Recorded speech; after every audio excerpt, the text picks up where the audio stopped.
জয় গোস্বামীর লেখা কবিতা মেঘবালিকার জন্য রূপকথা। আমি যখন ছোট ছিলাম খেলতে যেতাম মেঘের দলে।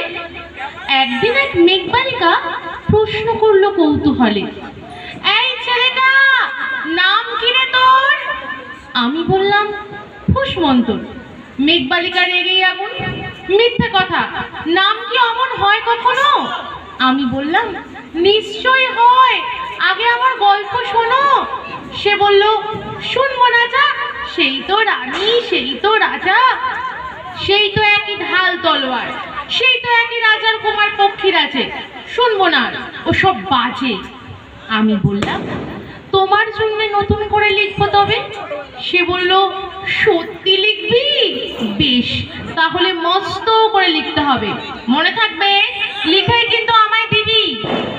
আমি বললাম তোমার জন্য লিখতে পারি এক পৃথিবী।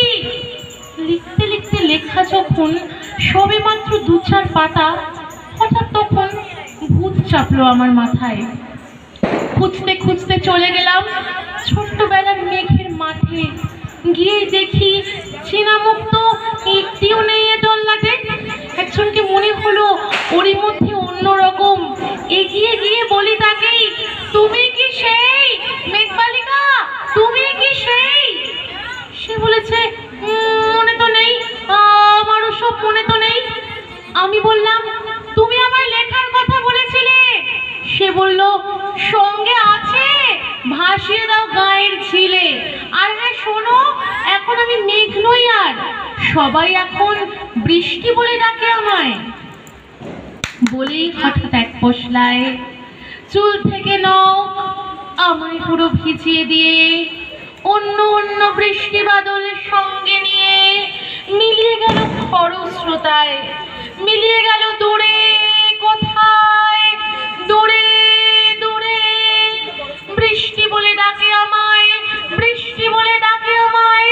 আপন মনে বলতে বলতে আমি কেবল বসে রইলাম ভিজে একসা কাপড় জামায়।